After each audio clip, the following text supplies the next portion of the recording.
Making those gorgeous melodies is not hard to do, and I'm going to show you a very simple way and an easy to understand method on how to get perfect chords and perfect melodies every time, as well as a few other music theory tips and tricks that I can teach you. So it's super important to understand what collection of notes you're able to play. So the main two scales for Western music is major and minor, and this is kind of the framework and the blueprint of how you're going to lay down the chords. There's 7 notes per each Western scale, and that's super helpful to know because right here I'm playing E major, and that means all the way from this E to this E, all of these notes will be different, but it repeats the next section. So even if I take this exact replica and I pitch it down, it'll sound pretty much exactly the same, aside from the fact that the frequencies are lower. It's just a doubling of the specific hertz. And if you're struggling figuring out what notes sound good together,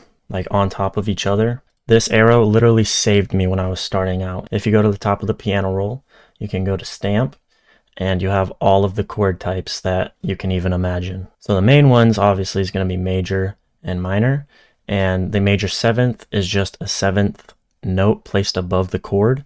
So if you count from the first note at E, I have 1. So let me visually represent it. So I have E, G, B. This is 1, and then the second note on the scale, the third note on the scale, the 4th note on the scale, and then the 5th note on the scale. So basically what that means is you have a 1, 3, 5, and that's what makes up the major and the minor chords. A 7th note is simply just adding a note on the 7th area.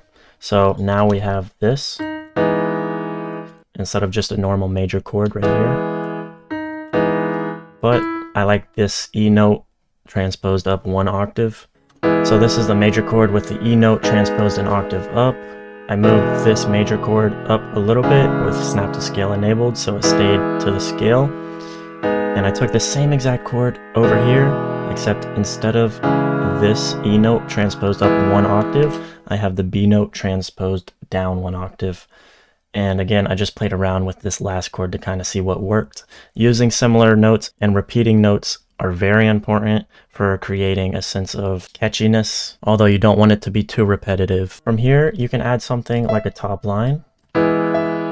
And obviously, when I have all the notes being played on the grid perfectly like this, it kind of sounds like robotic. So a good tip, you can enable swing right here, which kind of gives it a more realistic feeling. Select it all, do Alt and R, and then you can do the randomizer, which just randomizes the velocity. And then here to change it so you don't have the same exact type of randomization applied to every single instrument that you apply the randomization to. So the velocity, and also sometimes I do the panning, and this just helps to give it a more realistic and organic sound because you're not going to exactly place the velocity down on each chord the same way.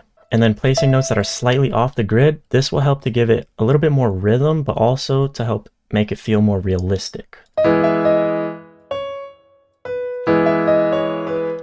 See, that just doesn't sound right.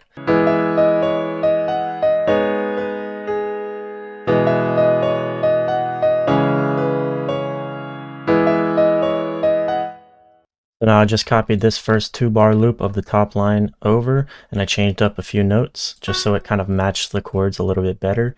You can also add more rhythm by moving in certain notes or copying them and just playing them more than once.